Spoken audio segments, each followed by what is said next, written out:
Alright gang, so now we have the Edelbrock carburetor here. This carb has a bad name for no reason. Yes, the Holly will always be better for flat out performance, double pumpers rule, etc. Now, for their daily driver, everyday hot rodder per se, car guy, car girl, out of the box, this is the best bang for the buck you'll ever get. I prefer these carburetors for their ease of setup. Excuse the rain noise in the background here, gang. We're on the wet coast, so I threw a cover up so I could put out this little tech video for you. Now, there's some basic things before you start tuning the carburetor. Make sure that your cap and rotor are in good shape, your plug wires are in good shape, and the timing is set properly on your engine. If it's not, you'll never set the carb up properly. You know, check the spark plugs, etc., etc. Make sure your engine is in tune before you try to set up your new carb or change the settings on your current carburetor. Now, the Edelbrock Carb out of the box is designed for 6.5 psi of fuel. Okay, so if you're running like on Black Sheep here, just an old mechanical pump, we got about 5.5 pounds of fuel pressure, I'd say, then no big deal. If you have a fuel regulator, make sure you've got her set for below 6.5 pounds of fuel pressure, otherwise you're going to have issues. Now, moving along, there is one more thing too. You don't want to use it with alcohol or E85 fuel. It will not like it, so don't try. Now, we have many connections, or vacuum ports, not connections, but ports on the outside of this carburetor. If your distributor, like on this Mopar, uses a timed advance distributor, you want to run your vacuum off of this one here on the passenger side. If you're running a distributor where it's full advance, you want to run it off of this one right here. And anyone you're not using, always remember to plug. You don't want to be fighting and chasing vacuum leaks, gang. That is not fun. So, again, timed, full advance. Those are your two ones. That matters, so make sure it's hooked to the right one. Now, also, if you're running a GM car and say you have a transmission that uses the vacuum things that the GM trans use, that's the port you want to go off of right there. The center port at the PCV at the back of the carburetor, it should be plugged or sealed if you're not using it. It usually goes to a brake booster. So at the back here, you'll see it on your carburetor. There will be either a pipe plug in there or another port to run power brakes. Now it's plugged here because Black Sheep has manual brakes, pardon me, and Betsy has power brakes, so I did have a port on the back of the carb. It's now plugged with a pipe plug. Okay, so moving right along. This is your PVC if you want to run a PVC, by the way, into the carburetor. Sorry, before I forget. Now, we're going to show you how to tune this thing here the easiest way. First, I'm going to cover the basics of this carburetor, and unlike a Holly where you have to take everything apart, the Edelbrock uses metering rods, which are inside these two compartments here. To change your metering rod, pardon me, you need to just loosen this until you can slide this cover over. You don't need to take it right off. You will see a plunger and a spring and a rod setup in there. We're going to do a more advanced video on how to set that up later. Right now I just wanted to cover the basic tuning, but I wanted to also let you guys know where the jets are located in an Edelbrock carburetor. Now, okay, so here's your idle screw right here. This is on the throttle assembly, this is what sets your idle. Now, when you're doing that initially, you want the choke plate completely open, and you want the engine at operating temperature, and you want the air can on, like I said. Now, once you get this set close, here is your idle mixture screws. Now, these screws you want to turn and trim until you get the best idle, so it's not stumbling in either direction. Now, turning the screw clockwise will create a leaner mixture. And counterclockwise will richen up the mixture in this carburetor. That's going to set your curb idle, essentially, right? And you want to try to get it as close to where you enjoy it or where it's going to run. And remember, you got to set it right so it'll run when it's in gear also. So after you do these, that's when you move back to here and set it to return to your desired idle. You want to adjust these so it's within about 40 RPM of what you really want or what your desired setting is. And then you fine tune it at idle speed with that one right there. So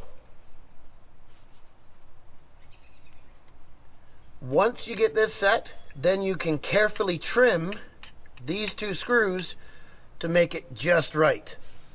Take your time with it. It can take 15-20 minutes to get it just right, especially if it's your first time. You know, if it's stumbling and idling rough, you're off, right? So remember, the more in you are, the more lean you are. The further out you are, the more rich you are.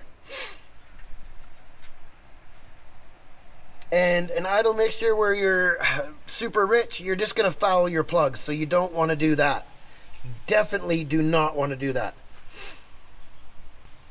Now, once you get that set on the carburetor, that's when you will come up and be messing with your fuel metering rods. Like I said, we'll do a whole nother video on that. From the Edelbrock factory, they come with a spring set for 5 mercury. They go everywhere from 4 all the way up to 8, I believe.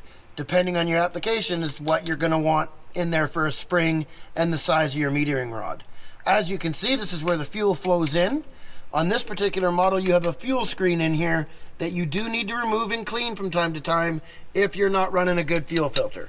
Now on Black Sheep, we've got a fuel filter after the tank, after the pump, and right here because, well, I've been bitten by the fuel filter problem far too often. So just another brief overview here for you of what's what on this carburetor. Now, idle mixture screws, okay? You need to adjust both of these. Timed ignition vacuum. Full ignition advance vacuum. PCV. On the back there, which you won't be able to see really, you're either going to have another port to run your power brakes, or you will have a pipe plug like it has in it now because Black Sheep has manual brakes. Now, this will give me a nice opportunity here to show you the Mopar setup for throttle linkage. Now, this particular truck has a throttle cable. As you can see right here, you want a little teeny bit of play in it, okay?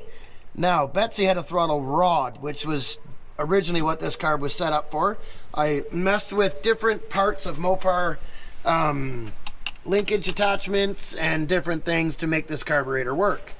So I added a little bit to the length of the throttle cable, and it works good. Now, here's another tech tip for you guys real quick while I've got you, all you Mopar guys out there. If you have a Mopar car or truck with a 727 or a 904 transmission or a 518 or a 46RE, the same basic principle applies to you. It's just whether or not you've got a cable, or in this case, a cantilever rod that runs down to the throttle valve on the side of the transmission. Now, Black Sheep has a 727 trans because he's a pickup truck. This mythical, how do I set my linkage for the trans? It's super easy. Right now, because I'm waiting for the longer rod to run from there to here to this carburetor, I've got it kind of jimmy rigged, but it works good. You bring the rod up till it stops, set that as your closed idle throttle, okay? Then here, you'll see I've got a stop put in it. Normally, you would adjust it with these threads. Now, I went on as many threads as I was comfortable with, and then I put a stop. I do have a new rod coming to push this ahead the extra 2 inches I need to run it just with this. The only reason this slot is here is in case the throttle valve hangs up or you break the transmission, it doesn't hold the throttle open. That's the only reason that this has the big opening in it and big C notch here, gang. So if you have a Mopar, you set this to curb idle, bring the linkage all the way up. It goes right against your pin. That is set. End of story. Then as you give it throttle, it will follow through, and that'll tell it to kick down when you get on it, etc., etc. And then I like to put a soft spring on it to keep it against the stop. Now, if something was to happen, it will still stay. It's not sprung so hard that, say I bend something or the trans pops, it'll stay without hanging up on the throttle just like that, because you don't want to have your transmission linkage keep the throttle wide open or partially open, period. And this right here obviously is the throttle return spring. That pretty much covers your basic Edelbrock tuning. Very brief overview again. Idle speed screw. Super simple. Idle speed screw. Idle mixture screws. Okay? The further in you go, the leaner you're going to be. The further out you go, the richer you're going to be. Timing, vacuum. Okay? If you're running timed vacuum on your distributor, you want this. Or sorry, timing as you go. You know what I mean. Now here, if you're running full advance, then you want to use that vacuum port. Timing advance, this one. Alright gang, hopefully that gives you an idea about the Edelbrock carburetor. Throw your questions down below. I'll answer what I can. If I missed anything, I'm sorry. I had a couple of questions and some emails sent to me asking what kind of carb I ran on the truck. And while she's down and dirty and daily driven, it's the one I prefer. One final tech tip that I forgot to tell you, gang. These carburetors, the secondaries bleed off. They evaporate with today's fuel. So, you get in, say it's been sitting for a day or two, you flash her up, she starts up, you let her warm up, you're driving around.